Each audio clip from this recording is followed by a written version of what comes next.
안녕하세요. 오늘은 4월 정확히는 4월 6일이겠네요. 토요일 새벽 12시 48분이고요. 제가 오늘 그러니까 금요일 어제 광주 화순 이양에 잠깐 고향에 다녀왔습니다. 이렇게 집안 모임이 1년에 한 번 있는데요. 참 저희 부모님 산소나 내 동생 뭐 이런 화장한 여기 그런 걸 다녀왔는데 참 예전 같았으면 참 만감이 교차했을 것 같아요. 더더욱이 우리 인간이 분묘 형식을 제하고 돌아가신 분들을 추억하는 것이 없잖아요. 그리고 도대체 어떻게 된 것인지도 전혀 모르잖아요. 그분들은 어떻게 된 건지 나는 또 뭔지. 근데 조금 좀 달랐어요. 뭐라고 말은 할 수는 없지만 무덤을 보는 느낌이 좀 달랐습니다. 예전하고는.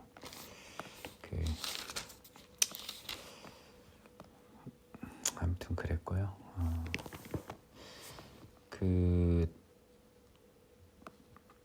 간단하게 오늘 수업 들어가기 전에 한번 또 고민을 같이 해볼게.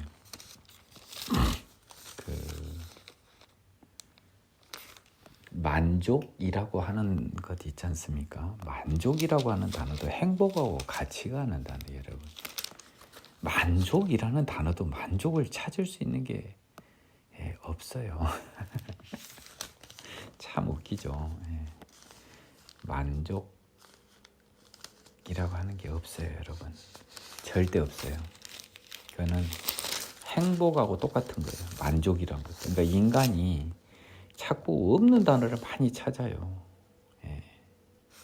만족이라고 하는 것은 욕심이라고 하는 탐욕이라고 하는 죄를 이긴 예수의 사람만이 그 탐욕으로부터 자유로워진 상태를 이루는 말이 만족이죠. 진정한 만족. 근데 세상 사람들의 만족은 다른 말로 하면 행복하고 똑같거든요.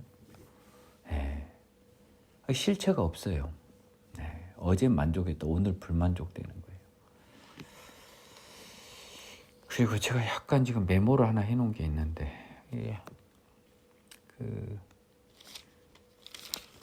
이 베드로가에 대해서 하나님이 이 종말에 관한 비유가 많이 섞여 있어요.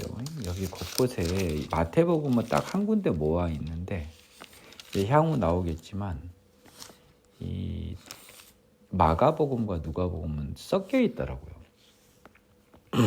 그래서 보면은 이 하나님이 이 베드로나 이 사도들에 대해서 너희들이 나와 같이 이 땅에서 왕노릇을 하겠다라는 그런 기제가 있습니다.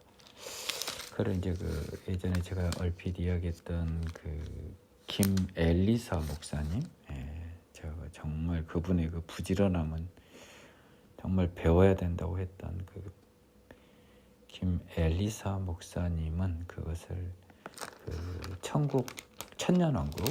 천년왕국의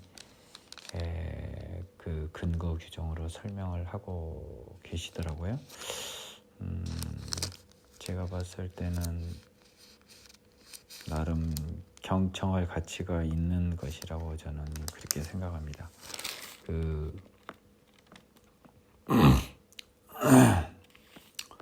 분명히 천년왕국이 기재가 되어 있고요. 요한복음에, 요한계시록이죠.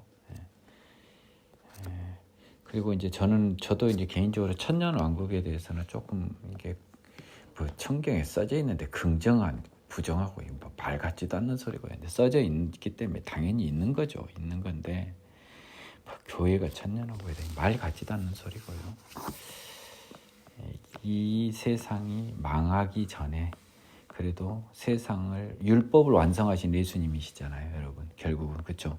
율법은 우리 모두는 지킬 수 없었잖아요. 근데 그분이 결국 율법을 온전히 지키시고 생명의 성령의 법으로 가시잖아요.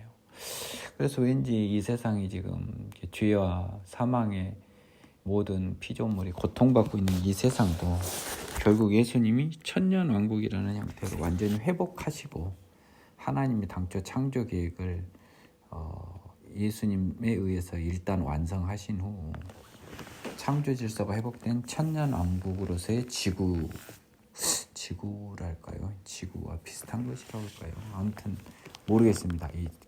그리고 나서 새 하늘과 새 땅으로 옮길 것 같은 약간 그런 생각이 좀 들어요.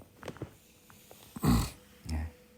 마치 그 예수님이 공생의 사역을 한 3년 하시잖아요. 예. 그런 느낌처럼 예수님이 다시 오셔서 천년인지 이게 뭐 년이 천년이겠죠. 뭐 저희는 잘 모릅니다만은 천년 왕국을 이 세상에서 그 자기와 함께 그 사도들, 우리 바울 선생님까지 포함하여 사도들과 함께 이 세상을 뭐 이렇게 지배하는 그런 시기가 저는 있을 것 같아요. 성경에 써져 있으니까요. 조금 서설이 길었네요. 오늘은 누가복음 13장부터 시작을 하겠습니다. 그때 마침 두어 사람이 와서 빌라도가 어떤 갈릴리 사람들의 피해를 그들의 재물에 섞은 일로 예수께 아뢰니 대답하여 이르되 너희는 이 갈릴리 사람들이 이같이 해받음으로 다른 모든 갈릴리 사람보다 더 죄 있는 줄 아느냐. 너희에게 이르노니 아니라 너희도 만일 회개하지 아니하면 다 이와 같이 망하리라. 또 실로암 망대에서 무너져 치어 죽은 18사람이 예루살렘에 거한 다른 모든 사람보다 죄가 더 있는 줄 아느냐. 너희에게 이르노니 아니라 너희도 만일 회개하지 않으면 다 이와 같이 망하리라. 그 두어 사람이 와서요. 어떤 갈릴리 사람들의 피를 섞었다고 해요. 갈릴리 사람들을 죽였나 봐요. 잘은 모르겠지만 그들의 죄는. 근데 뭔 일은 있었겠죠. 뭐 잘은 어떤 뭐 반란을 일으켰을까요? 아니면 뭐가 있었을까요? 뭐 상상은 잘 안 되는데요. 그러니까 이 사람들이 이렇게 빌라도에서 목숨을 잃은 해를 받았는데 그럼 그 사람들이 죄가 있어서 그러냐는 거죠. 또 실로암 망대가 무너져서 예루살렘에서 18사람이 이제 뭐 압사 내진 추락사를 했나 봐요. 이 사람들 죄가 있냐? 아니다. 너희도 결국 똑같다는 거예요. 천국 못 가면 이 세상에서 빨리 이렇게 죽으나 지옥 가나 똑같다는 겁니다. 제가 이제 좀 안타까운 이야기지만 제가 이제 조금 좀 나눌 수 있는 부분을 나누면서 넘어가는 방법을 취하려고 합니다. 너무 빠르게만 나가는 것이 과연 대수인가 하는 생각도 들고요. 예전에 저희 모 친척 중에 한 동생이 장로의 신학대학을 나왔다가 뭐 이제 축구를 잘하는 친구였나 봐요. 그 친구 아주 친하진 않습니다. 근데 우리 엄마 사촌 동생의 아들인데요.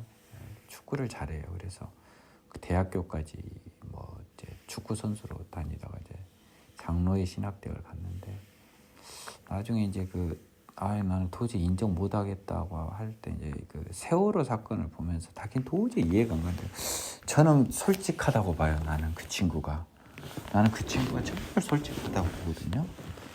이 성령이 들어오지 않으면요, 이 세월호 사건 같은 경우에 대한 하나님의 주권을 인정할 수가 없어요. 이순신 장군하고 뭐 저기는 어떻고요? 이순신 장군하고 누굽니까 또 세종대왕은 어떻고요? 그거는요, 성령을 경험하지 못하면 나는 그 친구 고백이 솔직하다고 보거든요. 성령이 들어온 사람들 특징은 뭔지 아십니까? 자기 전의 사람과 자기 비포와 애프터가 너무 확연히 구분되니까 비포의 자기가 지옥 가는 게 너무 당연하다고 생각해요. 뭐 세상적으로 착하고 어쩌고 둘째치고 예수님의 힘으로 새롭게 다시 중생하지 않는 사람, 죄사함보다 새롭게 태어나지 않는 사람이 지옥 가는 건 너무 당연하고, 그래서 세종대왕하고 이순신하고 지옥 갑니까? 라고 할 때 나는 단 1초의 머뭇거림도 없이 지옥 갑니다. 아니 뭘 그걸 생각을 하냐는 거죠.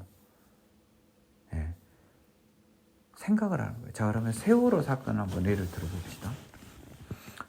경우의 수를 나눠보자고요. 우리가 아니 그 혹시 생명의 성령의 법으로 태어난 사람이 없으란 법은 없잖아요. 있으면 죽어도 천국 갔고요. 아무 문제 없죠. 자, 이 사람들 그렇지 않은 사람들 지금 죽으나 지옥 가 죽으나 똑같다는 거예요. 지금 이 13절이 지금 13장의 이 이야기가 그 이야기입니다. 지금 이상할 게 없다는 거예요.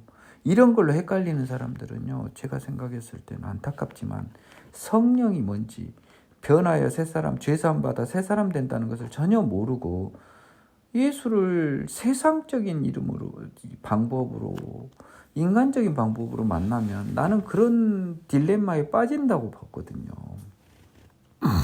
이 13장 1절에 4절하고 세월호 사건 한번 보십시오. 세월호 사건에서 물에 빠져 죽은 사람, 그 어린 학생들 얼마 안타까워요, 세상적으로. 그러니까 걔들이 뭐 불쌍하고 죄 있는 걸로 하냐? 너희들 80 먹고 똥칠할 때까지 살다가 결국 지옥 가면 또 갔다는 겁니다. 네? 아니 우리가 고등학교 때 죽은 사람이나 89세까지 살다가 지금 양론에서 인터뷰한 김모옹 할아버지가 있다 쳐요. 그분이 뭐라 그랬어요? 눈 떠보니까 내가 지금 여기 지금 양론에 있다 그러지 그분이 아름다운 인생을 살았다고 하겠어요? 굉장히 나는 여기 말씀이 오늘 크게 와닿네요. 오늘 이 새벽에요.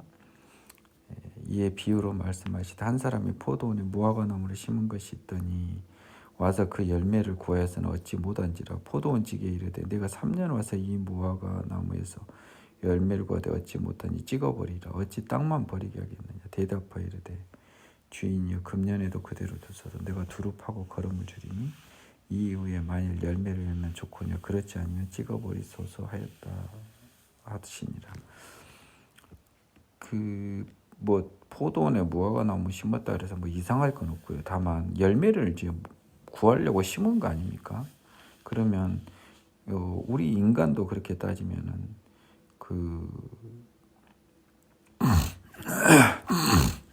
하나님이 지금 예수를 통해서 회개를 통해 죄사함을 위한 이 포도원을 만들어 줬고요. 그 생명의 씨앗들을 심게 해줬습니다.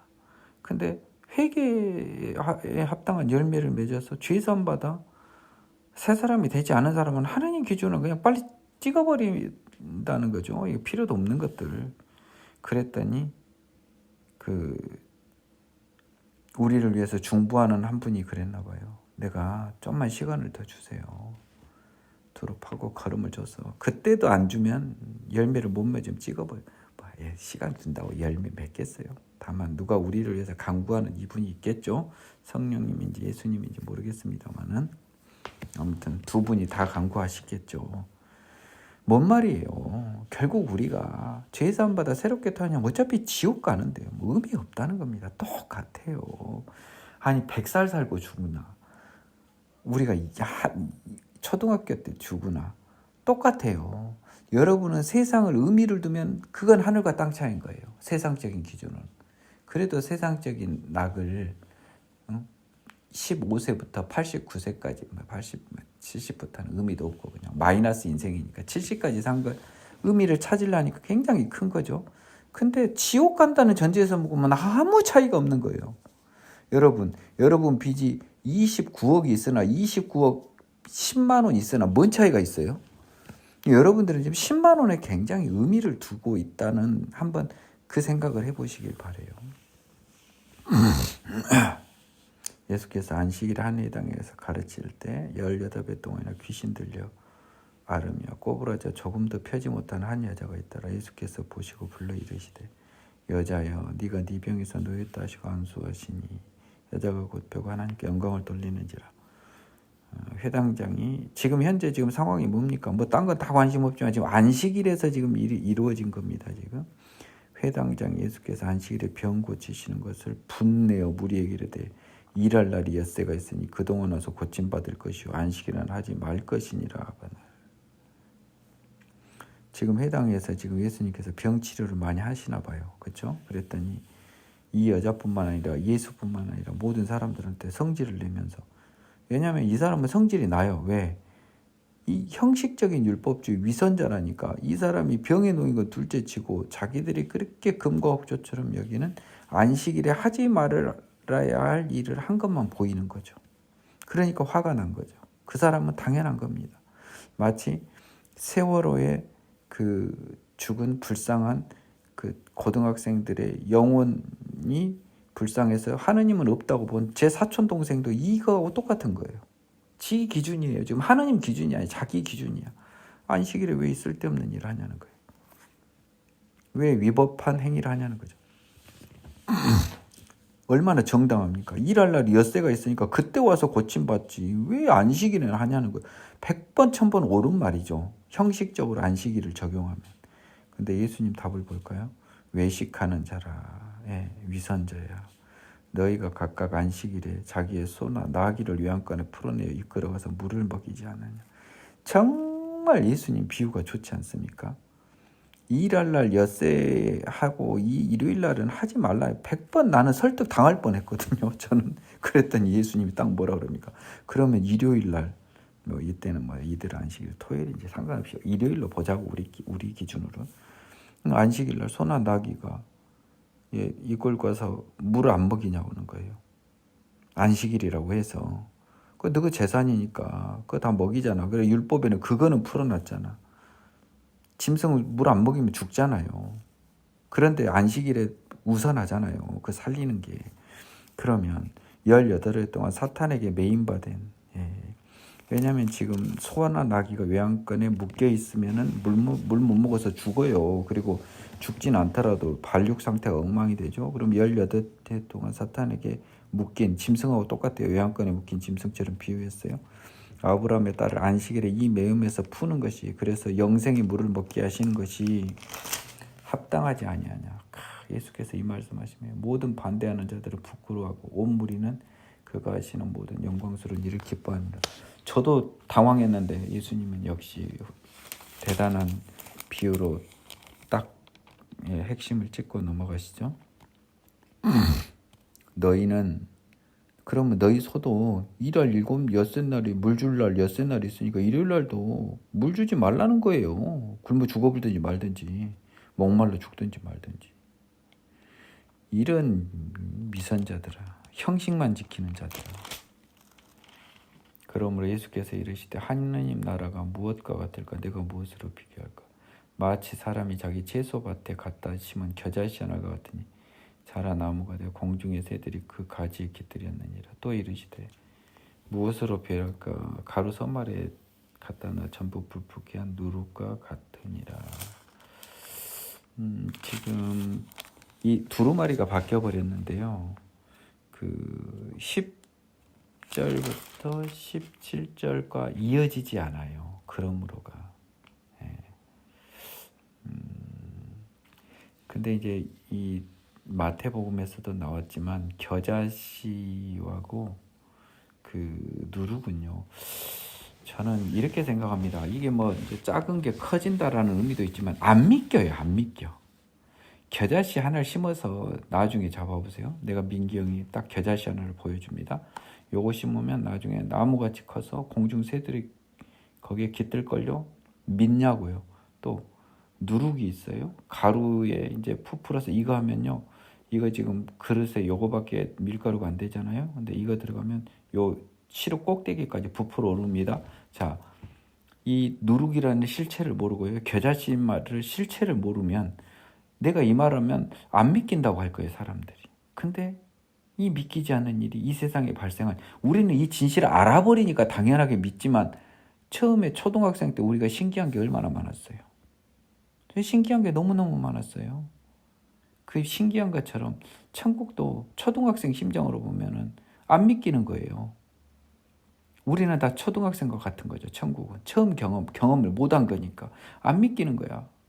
근데 있다는 거예요.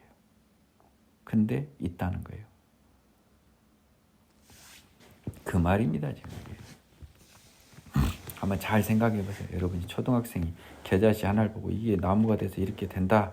그 아버지 말 쉽게 믿어지나? 응? 그리고 엄마가 야 내가 여기 누룩 이렇게 풀면 시루가 해서 떡이 여기 이렇게 뻥튀기 된다. 파우다 베이킹 파우다 넣으면 부풀어 오른다. 파우다 넣으면 부풀어 오르는 거는 우리가 경험적으로 알지. 초등학교 때 어떻게 알아요? 안 믿긴다는. 근데 있다는 겁니다.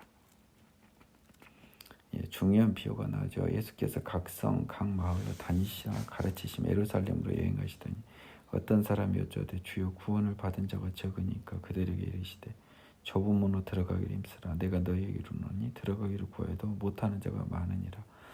제가 구원받는 자가 적다는 가장 직접적인 성경의 표현을 들라면 저는 누가복음 22장로 24절을 이야기합니다. 13장 22절부터 24절 써졌잖아요. 대놓고 좁은 문으로 들어가기가 여기에 대한 답으로 써졌어요. 딴 거에서는 마태복음은 좀 뜬금없이 나왔죠. 집 주인이 일어나 문을 한번 닫은 후에 너희가 밖에서 문을 두드려 주여 열어주소서 하면 그가 대답하여 이르되 나는 너희가 어디서 온 자인지 알지 못하노라니. 그때 너희가 말하되 우리는 주 앞에서 먹고 마셨으며 주는 또한 우리 길거리에서 가르치셨나이다 하나. 그가 너희에게 지금 여기 봐보세요. 제자 중에도 못 올 사람이 있다는 소리예요, 여러분. 나 지금 갑자기 또 이 새벽에 갑자기 머리가 서네요. 이 제자 중에서도 못 온다는 소리가 있는 거 아니에요. 26절에는 그때 예수를 따랐던 무리가 꽤 많았잖아요. 12사도 말고. 우리 주 앞에서 먹고 마셨고 우리 길거리에서 가르치는 이 제자들, 어설픈 제자들, 어중이 떠중이들, 제자들 있죠. 그가 너희에게 말하 이르되 나는 너희가 어디서 왔는지 모른다. 행악하는 모든 자들은 나를 떠나가라. 하다못해 예수님이 사회 가실 때 옆에 있는 애들도 못 온다는 소리 아닙니까? 너희가 아브라함과 이삭과 야곱과 모든 선지자는 하나님 나라에 있고 오직 너희는 밖에 쫓겨난 것을 볼 때 거기서 슬픔에 이를 갈리라. 사람들이 동서남북으로부터 와서 하나님의 나라 잔치에 참여하리니 천국 잔치. 보라 나중된 자로 먼저 될 자도 있고 먼저 된 자로 나중될 자도 있다. 이건 무조건 이스라엘과 이방인 중에서 천국 간 사람이 있고 이스라엘 중에서도 못된 여기 봅니다. 먼저 된 나중 시간관념에는 나중된 자는요 외면된 자 중에서 구원받은 자가 있고요 구원받을 걸로 여겨졌다 정해서 구원에서 탈락된 자도 있다. 이런 취지예요. 선지자들을 죽이는 예수는 곧 그때 어떤 바리새인들이 나가서 여기를 떠나소서 헤롯이 당신을 죽이고자 하나이다. 이르시되 너희는 가서 저희 여기게 이르되 오늘과 내일은 내가 귀신을 쫓아내고 내며 병을 고치다가 제3일에는 완전하여지리라 하라. 그러나 오늘과 내일과 모레는 내가 갈 길을 가야 하리니 선지자가 예루살렘 밖에서는 죽는 법이 없느니라. 예루살렘아 예루살렘아 선지자들을 죽이고 내게 파송된 자들을 돌로 치는 자여 암탉이 제 새끼를 날개 아래 모은같이 내가 너희의 자녀를 모으려 한 일이 몇 번이냐. 그러나 너희가 원하지 아니하였도다. 보라 너희 집이 황폐하여 버림받으리니 내가 너희에게 이르노니 너희가 주의 이름으로 오시는 이를 찬송하리로다 할 때까지는 나를 보지 못하리라 하시니라. 이게 지금 마태복음에 있는 것과 조금 이게 조금 내용이 추가됐는데요. 헤롯이 이제 예수님을 좀 약간 해코지 하려고 했었나 봅니다. 그랬을 때 예수님은 피하지 않으시죠. 어차피 돌아가신 걸 알잖아요. 이제 돌아가실 일만 남은 거잖아요. 오늘 내일 모레는 갈 길을 가야 합니다. 선지자가 예루살렘 밖에서는 죽는 법이 없다고 본인을 선지자 중에 한 분으로 겸손하게 표현하시네요. 선지자는 아니죠. 메시아죠. 그러면서 30절, 35절입니다. 예루살렘에 대한 저주를 선포합니다. 하지만 35절에서 분명히 찬송하리로다 주의 이름으로 오시는 이여 할 때 그때는 나를 본다는 거 아닙니까? 반대 해석하면 그때까지는 이스라엘은 진노의 자녀의 상태에 놓여 있는 거고요. 지금도 전 세계 유대인들은 오직 황금의 노예가 되어 전 세계의 부를 독점하고 있지만 그것은 하나님이 진노 상태에 머물러 두고 있는 증거입니다. 14장 안식일에 예수께서 한 바리새인의 지도자 집에 떡을 잡수시러 들어가시니 그들이 엿보고 있더라. 주 앞에 수정병 든 한 사람이 있는지라. 이것도 안식일이네요. 예수께서 대답하여 율법교사들과 바리새인들에게 이르시되 안식일에 병 고쳐주는 것이 합당하냐. 이제 거꾸로 먼저 물으십니다. 안식일에. 그들이 이제 조용하니까 예수께서 그 사람을 데리고 고쳐보내시고 그들에게 이르시되 너희 중에 누가 그 아들이나 소가 우물에 빠졌으면 안식일에라도 곧 끌어내지 않겠느냐 하시니 그들이 이에 대답하지 못하더라. 아까는 소에게 물을 먹이는 걸 비유했는데요. 이번에는 거꾸로 더 심하게 물에 빠져버렸다. 우물에. 여러분 이 우물은 깊기 때문에 이게 빠져 죽습니다. 그러면 당연히 꺼내서 살려야지요. 할 말이 없잖아요. 안식일이 어떠한 그 규정으로 만든다. 하나님이 평안하게 쉬어라라고 쓸데없이 돈 벌라고 이러지 말라고 했지. 아이 저그 아들 빠졌는데 냅둬 버리라고 안식일은 하느님 그 아이를 사랑하는 하나님 그 허용하실 일입니까? 응? 안식일에 아픈 병자를 고쳐주는 것을 하느님이 그걸 반대하시겠냐고요. 너희들이 왜 이렇게 형식적으로만 하냐는 거죠.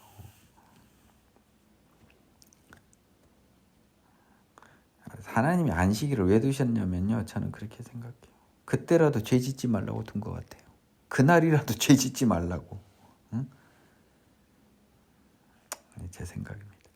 청함을 받은 자들이 높은 자리를 택함을 보시고 그들에게 비유로 말씀하여 이르시되 네가 누구에게나 혼인잔치에 청함을 받을 때 높은 자리에 앉지 말라. 그렇지 않으면 너보다 더 높은 사람이 청함을 받은 경우에 너와 그를 청한 자가 와서 너더러 이 사람에게 자리를 내주라 하리니 그때 네가 부끄러워 끝자리로 가게 되리라.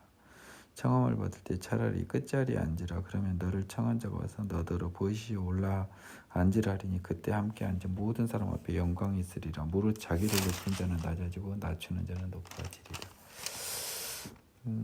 이게 뭐 사실 그냥 너무 높은 마음을 품지 말고 낮은 마음을 품으면 항상 모든 사람을 섬기라고 하는 것이 너한테 도움이 된다는 것을 비유적으로 설명하고 있어요, 여러분. 예? 그 말씀 하셨잖아요. 높은 사람 되려고 하지 말고 낮은 사람 섬겨라. 그런 하느님은 제가 누차 말씀드렸지만 예수님은 우리한테 그 계명을 주시는 것이 그 너희한테 다 득이 되니까 다 피가 되고 살이 되니까 주신 거라고 내가 누차 말했지 않습니까? 용서하면 용서 받는 사람이 이득 본 게 아니라 용서하는 네가 이득을 본다고. 사랑하라 하면 나한테 사랑받는 사람이 이득 받는 게 아니고 사랑하는 네가 결국 이득을 본다라고 제가 이 진리를 깨우쳤다고 했지 않습니까? 그러면 낮게 임하고 높아지려고 하지 말라. 예를 들어준 거예요. 네가 우연히 높은 자리에 있는데 살다 보면 너보다 더 높은 사람 얼마든지 있거든. 와서 할 때 뭐 개챙피 돼서 내려가는 것보다는 차라리 낮은 자에 있다가 아이고야 우리 귀하신 분이 거기 있어서 이리 올라오세요라고 해서 올라오는 것이 네 입장에서도 낫지. 첫 번째 케이스는 네 얼굴에 좀 얼굴 빨개져서 나쁘게 표현하면 좀 쪽팔림을 당하고 두 번째는 스스로 높아진 게 아니고 다른 사람이 나를 이리 오십시오 위로 올라오십시오 해서 간 거니까 얼마나 아름다워요. 올라가더라도 결국 낮게 임하고 높은 데 처신하지 않는 것이 네한테도 도움이 된다라는 하느님의 지혜를 예를 들어서 설명을 해준 거예요. 또 자기를 청한 자에게 이르되 네가 점심이나 저녁이나 베풀거든. 자기를 지금 예수님을 청한 자에게 이랬어요. 지금 이 장소가 어디 봅시다. 예, 그 바리새인 14장 1절 지도자의 집에 떡 잡수시러 들어간 거 있잖아요.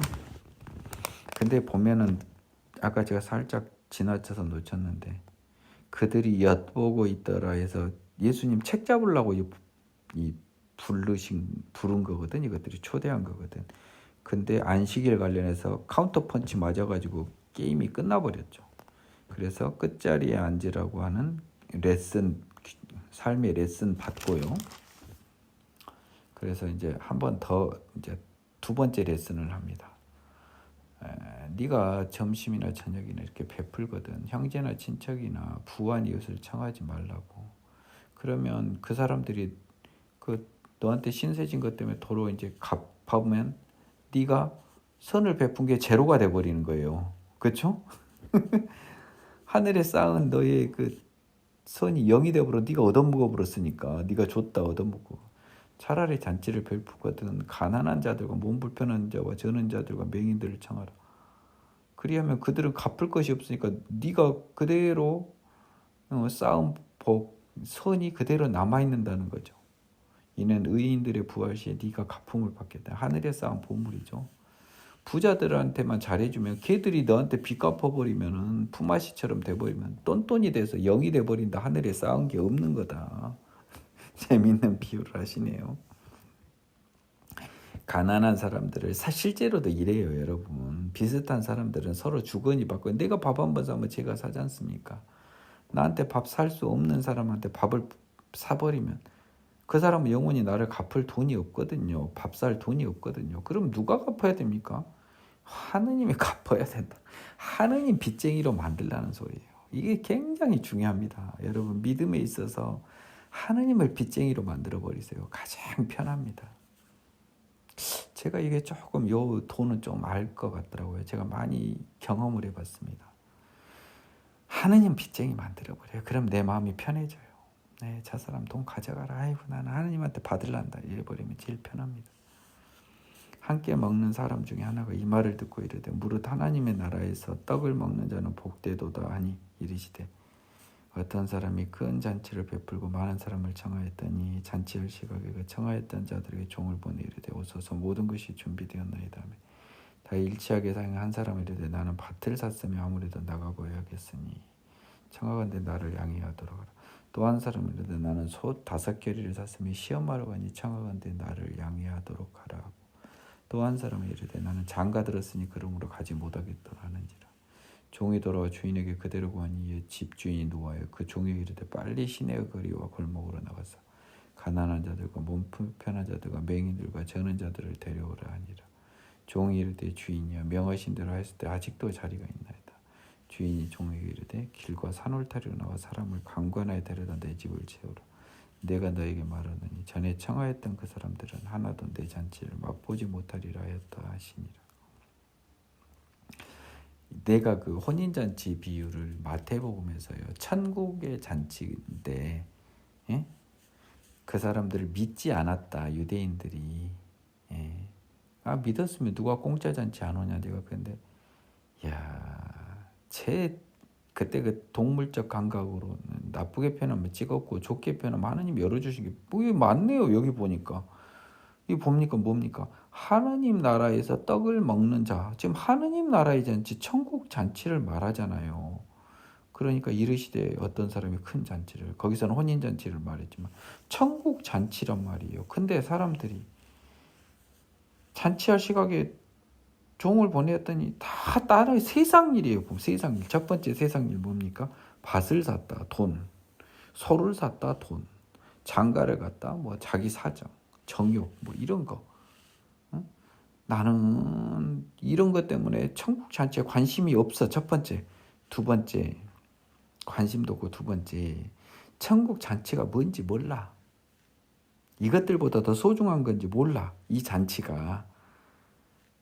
심지어 그 잔치가 없다고 생각해. 있으나 마나한 잔치가 없거나 그러니까 잔치가 없다고 생각하나 되게 시시한 잔치로 생각하죠. 그러면 예수님이 말하는 우리가 영원한 생명의 천국 잔치면 누가 그걸 시시하다고 생각합니까? 시시하다고 생각할 수는 없죠. 천국 잔치를 없다고 생각한 거예요. 그래서 세상 일에 푹 절어 사는 겁니다. 그래서 나가서 딴 사람들 그 믿는 사람들 데리고 와라. 그런데 마태복음은 더 정확하죠. 예복 안 입은 애가 또 낑겨서 어중이 떠중이로 엇더러 또 온 거예요. 그래서 하나님이 너는 왜 여기 올라면은 하얀 예복을 입고 와야지 왜 걸레를 입고 왔냐. 너 나가. 그러니까 할 말이 없어서 가버리잖아요. 남들은 다 이게 하얀 옷 입고 있는 나 혼자 걸레를 입고 왔는데 더러운 몸으로 어떻게 이곳에 왔냐는 거예요. 아니 잔치가 있어서 쟤들은 잔치를 안 믿어서 안 왔을 뿐인데 잔치가 있다고 하면 최소한 잔치에 들어올 요건은 갖추고 와야 될 거 아니냐. 예복을 입고 와야지 세상에 걸레를 입고 오면 이 잔치를 너 하나 때문에 엉망되게 할 수는 없잖아. 자 그러면 그 마태복음의 논리에 따르면 여러분 더러운 죄인이 어떻게 천국을 가요? 안 되는 겁니다. 복음서가 정말 많이 열리고 또 이거저거 결합을 해서 보니까 이제 좀 더 확실히 보이고요. 제가 그 마태복음에서 말한 거 혼인잔치 비유, 천국이라고 제가 분명히 이야기하던가요. 그때 여러분들이 많이 의심을 했지만 이제 이 누가복음 14장에서는 여러분들 쉽게 제 논리는 아니죠. 제 주장을 반박하기가 어려우실 거예요. 제자가 되는 길 수많은 무리가 함께 갈새 예수께서 돌이키사 이르시되 물은 내게 오는 자가 자기 부모와 처자와 형제 자매와 더욱이 자기 목숨까지 미워하지 아니하면 능히 내 제자가 되지 못하고 누구든지 자기 십자가를 지고 나를 따르지 않는 자도 능히 내 제자가 되지 못하리라. 예, 굉장히 중요한 말이죠. 예, 부모 처자뿐만 아니라 자기까지도 다 말입니까? 내 제자가 뭐예요? 응? 내 제자가 뭐예요? 천국 가는 길이요. 천국 가는 길에는 내 목숨, 부모, 형제, 뭐 아들, 딸 다 후순이라는 겁니다. 그러면 예수님은 뭐 우리 부모나 형제자매나 자식들은 다 그 원수대라고 하는 겁니까? 예, 그거는 아니죠. 다만 그것들과의 우선순위는 확실히 해야 된다는 겁니다. 자기 십자가를 지고 이게 똑같은 말 아닙니까? 계속 나왔죠. 여러분들이 더 잘 알잖아요. 자기 십자가 맨날 자기를 죽인다. 막 입으로는 달고 살아. 해보세요. 쉬운가? 생명의 성령의 법에 태어나지 않으면 말뿐이고 그냥 안 돼요. 그냥 세상 따라가 버리고 죄 지어버린다고요. 자기의 십자가를 왜 지는데요, 여러분? 죄 안 짓는다는 표현을 이렇게 한 거예요. 제발 죄 안 짓는다는 걸 빙빙빙 돌려놓을 때 속지 마세요. 여러분이 왜 죽어요? 여러분 십자가 여러분 손 박아봐요. 피나서 아파요. 그 말이 아니잖아요. 죄 짓지 말란 소리예요. 욕심을 십자가에 못 박아버리고 죄를 십자가에 못 박아버리라는 소리거든요. 너희 중에 누가 망대를 세우고자 할진대 자기가 가진 것이 중궁하기까지 족하는지 먼저 앉아 그 비용을 계산하지 아니하겠느냐. 그렇게 아니하여 그 기초만 쌓고 능히 이루지 못하면 보는 자가 다 비웃어 이르되 이 사람이 공사를 시작하고 능히 이루지 못하였다 하리라. 또 어떤 임금이 다른 임금과 싸우러 갈 때 먼저 앉아 1만 명으로서 저 2만 명을 거느리고 오는 자를 대적할 수 있을까 헤아리지 아니하겠느냐. 만일 못할 터이면 그가 아직 멀리 있을 때 사신을 보내 화친을 청할지니라. 이와 같이 너희 중에 누구든지 자기의 모든 소유를 버리지 아니하면 능히 내 자가 되지 못하리라. 여기까지 먼저 할게요. 너무 중요하고 여러분들이 오해할까 봐요. 이게 겁나 어려운 말입니다. 사실은 풀기가. 이 말은 뭔 말이냐면요. 너희의 모든 소유요. 아까 이야기했잖아요. 천국에 들어가려면은요. 예산이 너무 많이 든다는 소리예요. 예. 너희들이 천국에 들어갈 만한 가격, 천국을 돈으로 표현합시다. 돈으로 표현하면 천국에 들어갈 만한 돈이 있냐 이거예요. 지금 이거를 상대 군인과 싸우는 군인과 또 망대라고 하는 꽤 큰 건축물을 짓는 건축주로 비유했어요. 너희들 함부로 오지 말라는 소리예요. 금 말 내지는 어렵다는 겁니다. 비용이 많이 든다는 거예요. 보세요. 그래서 모든 소유를 버리지 아니하면, 그러니까 비용이 많이 든 거죠. 부모, 자식, 형제자매 다 버려야 예수님의 제자가 된다는 거예요. 천국에 간다는 겁니다. 제가 지금 제자 되는 길이라는 제목이 얼마나 어렵다는 게 썼죠. 너희들 망대 그 견적도 못 뽑고 설계도 뽑다 끝나보네. 공사 30% 진척하다 끝나보네. 40% 진척하다 수두룩하고요. 예. 그 다음에 사단이 얼마나 셉니까? 31절은 그 이야기라는 거예요. 예. 내가 저기 가는데 먼저 나는 1만 명이고 저 2만 명이에요. 어떻게 이 사단을 우리가 이깁니까? 우리 힘으로. 생명의 힘으로만 이기는 거잖아요. 근데 그 성령의 힘은요. 모든 소유를 버려야만 내가 이긴단 말이에요. 그러니까 내가 사단한테 못 이길 것 같으면은 그냥 사단하고 타협해보잖아요. 근데 우리는 모든 소유를 버리면 역으로 봐보세요. 33절을 반대 해석해 보세요. 모든 소유를 버리면 내 제자가 되죠. 버리지 아니하면 못 되니까. 그러면 여러분 모든 소유를 버려버리면 이분이 뭘 준다는 거예요? 성령을 준다는 소리예요. 생명을 준다는 소리입니다. 무서운 말이 들어있습니다. 그래서 자기 아들하고 남편하고 천국 갈 생각한 사람들은요, 이미 성령 받기가 글러버린 거예요, 여러분. 그건 하나님 손에 달려 있는 거고, 일단 나부터 구원해 주세요라고 하는 자세인 거죠. 소금이 좋은 것이나 소금도 만일 그 맛을 잃으면 무엇으로 짜게 하리요. 땅에도 거름에도 쓸데가 없어 내버리니라. 들을 귀가 있는 자는 들을지어다.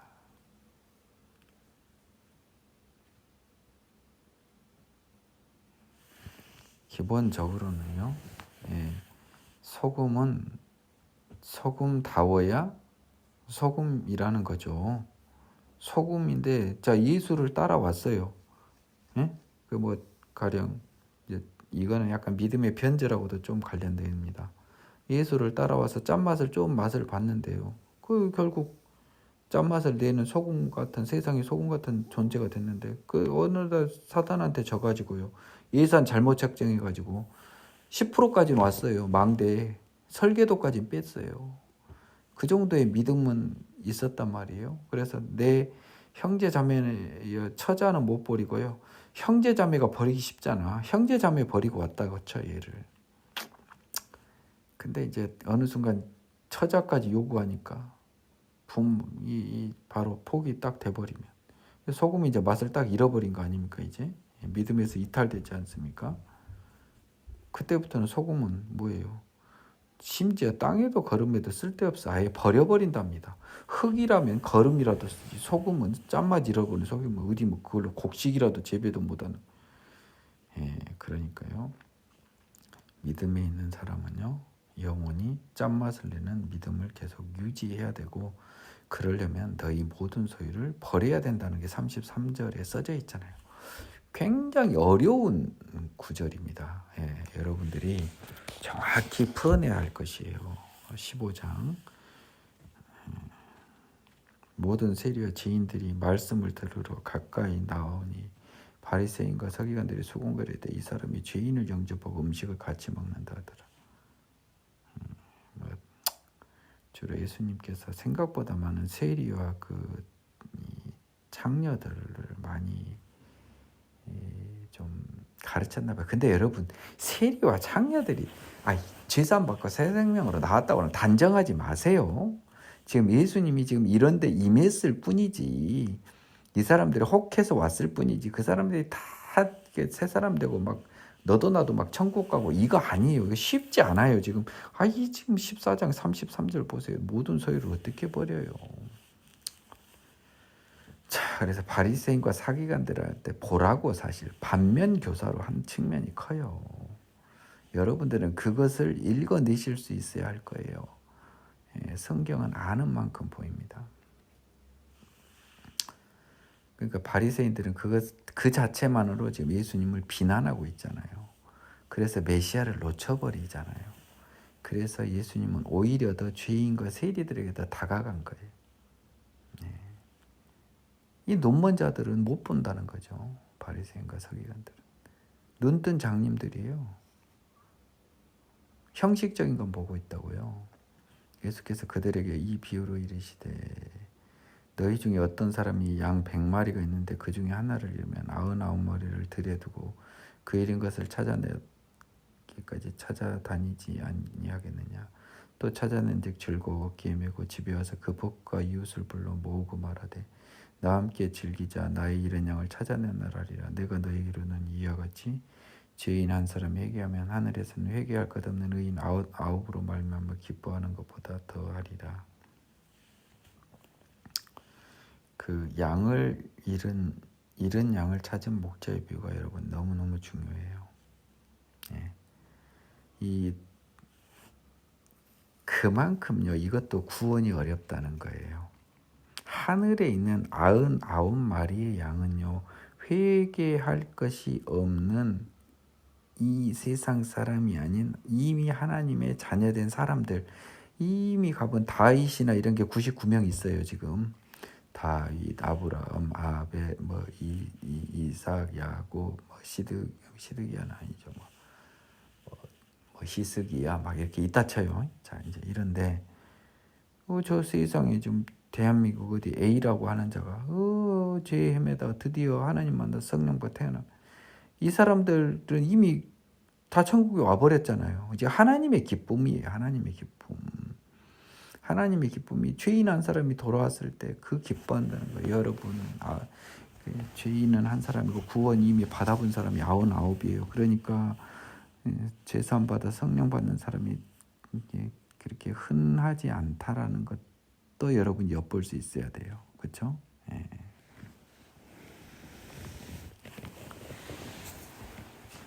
쉽지 않아요. 어떤 여자가 10드라크마가 있는데 하나를 잃으면 등불을 켜고 집을 쓸며 찾아내기까지 부지런히 찾지 않겠냐. 또 찾아낸 즉 법과 아울러 이웃을 불러 모으고 말하되 나와 함께 즐기자. 잃은 드라크마를 찾아내었나 하리라. 내가 너희에게는 이와 같이 죄인 한 사람이 회개하면 하나님의 사자들 앞에 기쁨이 된. 이건 왜 써놨냐면요. 이 앞도 마찬가지. 죄인 한 사람이 그러니까 잃어버린 하나님의 양을 찾았을 때 하나님이 얼마나 기뻐하는 정도를 지금 보여주고 있거든요. 저는 이것 때문에 하나님의 진짜 잃어버린 양 한 마리만 구원해도 나는 그 사람은 이미 하나님한테 엄청 큰 일을 했다고 생각하거든요. 근데 여의도 순복음교회 조영기 목사님 예를 들면 이렇게 설교합니다. 여러분 막 구원받았다고 하면 순복음교회 등록된 신도가 몇십만, 아무도 없을 수 있어요. 여러분 0명일 가능성도 있다고요. 그러니까 제 말이 이제 극단적인 비유지만 그럴 수 있는 거예요. 여러분은 구원을 너무 쉽게 생각해요. 하나님이 이렇게 기뻐하는데.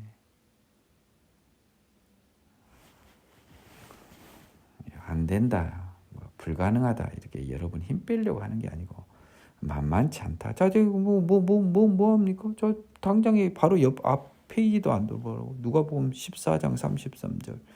자기의 모든 소유를 버리지 아니하면 능히 내 제자가 못 되는데 여러분들이 뭔 모든 소유를 버렸어요. 재산도 못 버리고 있는데 부모, 처자, 형제, 자매, 목숨까지, 여러분 목숨까지 버려야 되는데요. 저도 감히 말을 못 하겠어요. 무서워서. 이만큼 쉽지 않다는 거예요. 또 이르시되 어떤 사람에게 두 아들이 있는데 그 둘째가 아버지에게 말하되 아버지의 재산 중에서 내게 돌아올 분께서 내게 주소서 하는지라. 아버지가 그 살림을 각각 나눠줬는데요. 유명한 비유죠. 며칠이 안 되어 둘째 아들이 재물 딱 나눠준 거 가지고 먼 나라 가서 허랑방탕해서 다 써버렸어요. 술값 쓰고 어디 기생집 왔다 갔다 또 다 써버렸어요. 다 없애는 그 나라에 크게 흉년이 들어 그가 비로소 궁핍한지라.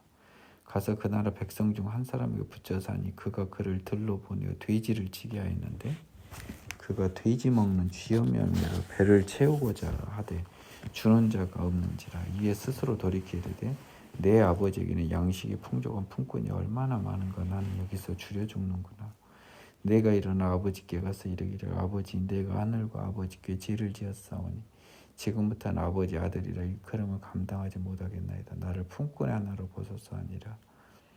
이에 일어나 아버지께로 돌아가니라. 아직도 거리가 먼데 아버지가 그를 보고 측은히 달려가 그 목을 안고 입을 맞추니 아들이 이르되 아버지 내가 하늘과 아버지께 죄를 지었사오니 지금부터는 아버지 아들이라 일컬음을 감당하지 못하겠나이다나.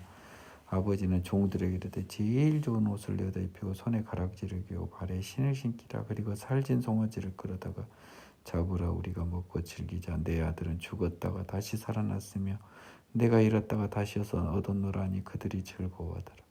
맏아들은 밭에 있다가 돌아와 집에 가까이 왔을 때 풍악과 춤추는 소리를 듣고 한 종을 불러 이 무슨 일인가 물은데 대답하되 당신의 동생이 돌아왔으며 당신의 아버지가 건강한 그를 다시 받아들이게 됨으로 인하여 살진 송아지를 잡았나이다 하니 그가 놓아야 들어가고자 하지 아니하거늘 아버지가 나와 권한대 아버지께 대답하여 이르되 내가 여러 해 아버지를 섬겨 명을 어김이 없거늘 내게는 염소 새끼라도 주어 나와 내 것으로 즐기게 하신 일이 없더니 아버지의 살림을 장녀들과 함께 삼켜버린 이 아들이 돌아오매 이를 위하여 살진 송아지를 잡으셨나이다.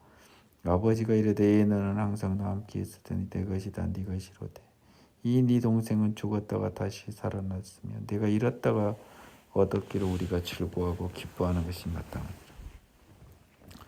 여러분 이 야심한 밤에요. 이 부분 관련해서 제가 굉장히 극단적인, 굉장히 좀 좋게 표현하면 진보적이고 혁명적이고 나쁘게 보면 상당히 오바된 해석을 하고 싶은 느낌이 좀 듭니다. 자, 아들이 2명이 있어요.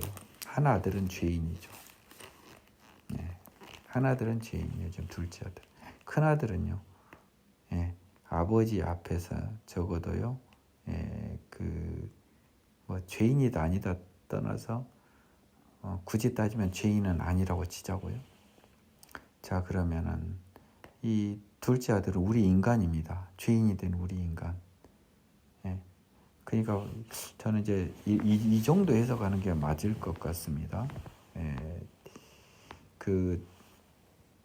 우리에게 우리 인간에게 세상을 주셨잖아요. 아담과 하와. 그리고 다른 세상도 있다는 보장이 없다는 보장 우리는 몰라요. 근데 자, 예를 들면은 우리는 둘째 아들이지 않습니까? 자, 지금 이 비유가 왜 이렇게 왔어요? 자, 먼저 요 주소 파악을 잘 합시다. 양 한 마리, 드라크마 이런 거 10개 중에 하나, 100개 중에 하나 잃은 양 너무너무 기뻐하신다는 거죠. 하나님이. 잃었다가 다시 살아온 애들, 구한 애들. 이것에서 연장선에서 이제 극악무도한 둘째 아들이 나옵니다. 돈 다 갖다 써버리고요. 이제 지가 못 살게 되니까 이제 돌아오는데 여기서 굉장히 중요한 게 하나 있어요. 여기서 굉장히 중요해요. 돼지 먹는 열매로 채우고자 주는 자가 없는데 내 아버지에게는 양식이 풍족한 품꾼이 얼마나 많은가. 나는 여기서 줄여 죽는구나. 내가 일어나 아버지께로 가서 이르기를 내가 죄를 지었으니 이 뭔 말입니까? 아버지한테 잘못을 반성하면서 또 무엇입니까? 아버지는 나를 받아줄 거라고 믿고 있는 거죠. 예. 내가 이렇게 잘못했지만 아버지는 받아주는데 나는 가서 이제는 아들이 아니고 품꾼으로 내 아버지를 섬기겠다. 이게 죄인의 진정한 회개죠. 이게 죄인의 진정한 회개라고요. 이렇게 회개를 하고 돌아온 아들한테 아버지는 저 먼 데서 이렇게 기뻐하십니다. 그러면서요. 아버지 죄를 지어서 나 아들 아닙니다. 아유, 내가 어떻게 감히 하나님의 아들이에요. 나는 죄인입니다. 할 때 아버지가 아니다. 좋은 어찌어다 입히고 가락지를 껴 내 아들이다 하면서 잔치를 해버린 거예요. 이게 내 아들이 죽었다 다시 살아났다. 죽었다 다시 살아. 우리들 이야기라고요. 내가 잃었다 다시 얻었다. 하나님의 자녀들, 이 세상의 지구상의 자녀들. 이래가지고 이제 하나님이 우리를 구원했을 때 우리가 하나님의 자녀로 돌아서 얼마나 기뻐하는데. 자, 이때 이게 하늘에 있는 천사인지 아니면은 우리 말과 또 다른 하나님의 자녀인지 몰라요. 근데 그 사람이 와가지고 아니 왜 저 지구상에 이제 죄인 중에 하나가 죄인 중에 이제 죄 다 짓다 나중에 회개했다고 그 너무 이뻐하는 거 아니에요? 이렇게 따지는 거예요. 하나님한테.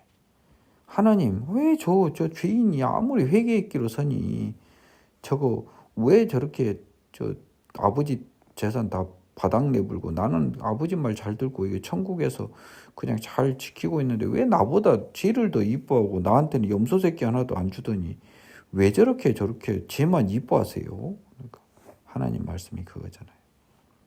야, 너는 비록 네가 내 곁을 떠나지 않아서 천국에 아버지 나라에 함께 있어가지고 너 항상 천국이 네 거고 너 힘든 거 하나도 없었는데 죄는 지가 비록 좋은 줄 알고 나갔지만 선악과 먹고 지옥별에 떨어져가지고 지구라고 하는 데서 저 고생을 하다가 이제 죽다가 살았다 내가 얻었으니까 이렇게 기뻐하는 것이 마땅하다. 마치요 천국에 있는 하나님의 아들들 앞에서 지구상에서 끄집어 올린 죄인 중에 끄집어 올린 하나님의 아들들을 하나님이 기뻐하시는 거고 하늘에 있는 하나님의 아들들이나 천사들은 포함되는 거죠. 그들이 시기할 정도로 하나님은 지구상에서 구원된 하나님의 아들을 하나님이 다시 발견했을 때 얼마나 기뻐하신가. 그것을 그리고 있는 게 요 누가복음 15장 잃은 아들을 되찾은 아버지의 비유입니다. 제가 이 해석을 한 게 조금 무리라고 보여질 수도 있고, 네, 물론 좀 그런데요. 저는 개인적으로는 오늘 이 내 해석을 굉장히 좀, 네, 오늘 이 수업하다가 받은 감인데요. 저는 유지하고 싶습니다. 비록 틀렸더라도 유지하고 싶어요. 왜냐하면 하나님은 죄인인 아들이 찾아왔을 때 그 기뻐하는 것을 잃어버린 양의 비유와 잃어버린 드라크마의 비유보다 아예 그냥 도장을 확 찍어버린 활용점정의 비유로 아예 내 재산을 갖다가 이게 전번에 죄는 없었잖아. 잃어버린 드라크마나 잃어버린 양은 뭐 그 양이 죄를 지었습니까? 말 못한 드라크마 무생물이 뭔 죄를 지었어? 이건 대놓고 아버지 저 주세요 해놓고 생육하고 번성하라고 했더니 가서 선악과 따먹어버린 이제 우리 인간 아닙니까? 다 갖다 써버리고. 그러다가 보통 사람은 자 여기서 보세요. 16절에서요. 지엄 열매로 채우고자 하는데 주는 자가 없어서 그냥 여기서 죽어요. 아버지를 잊어버리고. 근데 이 하나님의 영으로 이끌리는 이 하나님의 자녀는요. 17절로 잠깐만. 나한테는 아버지가 있잖아. 응? 내가 이렇게 줄여 죽을 때가 아니야. 나는 아버지가 있어. 비록 아버지의 품꾼의 하나로 보더라도 나는 아버지에게로 달려갈 거야. 그분한테 가면 나는 살 수 있어. 이렇게 달려오는 거예요. 야, 이런 느낌이 싹 이 야심한 밤에 싹 파고듭니다. 그러자마자 품꾼으로 하나로 해서 나 밥만 먹여서 살려만 주세요 했더니 세상에 아버지는 우리 하나님이 그냥 갔다가 그냥 옷 좁을고 가락지 끼워버리고 하늘에 있는 하나님의 아들들이 샘날 정도로 이뻐해 보니까 아니 하느님 우리는 저렇게 못된 짓 안 했는데 왜 우리보다 쟤들을 더 이뻐하세요? 샘을 낼 정도로 이뻐해 보잖아요. 그랬더니 뭐래요? 고생하다가 죽다 살다 겨우 건졌으니까 내가 얼마나 기쁘냐. 너희들은 원래부터 고생 안 했잖아 이것들아. 응? 죄를 안 지어서 너희들은 지옥별에 안 떨어졌잖아. 근데 얘는 지옥별에 떨어졌다 어떻게 16절에서 자포자기하지 않고 17절에 이르러서 돌이켜 아버지에게는 있잖아. 내가 아버지한테 갔더니 죽지 않고 살잖아. 나는 아버지한테 가면 살 수 있잖아. 이 햇빛을 보고 찾아온 이 내 잃어버린 내 자녀를 내가 다시 찾았으니 너희처럼 아예 그냥 내 아들이었던 것보다 잊었다 찾은 내 아들이 나는 더 기쁘다. 진짜 아멘 아멘 아멘 아멘 아멘 할 그런 말씀이 누가복음 15장에 써져 있네요. 네. 이렇게 좀 옳지 않은 청지기 비유 16장 이게 굉장히 난해한 건데요. 제가 오늘 그 기차 타고 내려가는 동안 좀 이 부분을 좀 유심히 봐서 조금 구한 게 있습니다. 하지만 온전히 받아내지는 못했는데요. 오늘 저녁에 잠자면서 하나님께 지금 기도합니다. 하나님, 이거 옳지 않은 청지기 비유는 참 어렵습니다. 하나님의 지혜 속에서 풀어주실 수 있으면 풀어주시고 풀어주지 않는 것이 또 맞다고 생각하시면 그대로 남겨두셔도 저는 감사합니다. 네. 다만 오늘 이 잃어버린 아들을 찾은 아버지의 비유가 저한테는 너무 크게 다가와요. 진짜 엄청난 은혜로 다가오는 것 같아요. 야, 이게 나는 이거 보면 약간 꼭 하나님의 아들들이 아담처럼 우리 땅에 버려져 버리지 않은 하나님의 아들들도 있을 수도 있다는 생각도 들어요. 좀 이게 좀 이제 뭐 저만의 생각입니다만 여하튼 그것 차치하고 하나님은 이 죄인이 됐다 다시 회개하고 돌아온 아들을 보면 정말 기쁠 것 같아요. 왜 그러냐면요. 제가 좀 이게 청지기는 내일 나갑니다만 왜 그러냐면 적어서 수가 적어서 이것도 이 누가복음 15장에는 잃은 아들을 되찾은 아버지 비유도요. 네. 하나님의 자녀로 다시 죄인에서 돌아온 수가 적은 거예요. 여의도 순복음에서 60만이 와보면 이런 소리 못해요. 하나님. 죽었다 다시 나놓고 잃었다 얻었다고 즐거워서 기뻐하고 잔치할 정도로 하나님이 기뻐하시지 않아요. 개나 소나 그렇게 오면 생각보다 어려운 거예요. 우리 모두가 힘을 빠지자 하는 말을 하고 싶어서 제 말은 내가 하고 싶은 말은 그 말이냐. 이렇게 경쟁률이 높으니까 우리가 그냥 이제 포기해버리고 안 되겠다 이게 아니에요. 예. 죄를 온전히 이기고 하나님의 나라에 가야 된다는 거예요.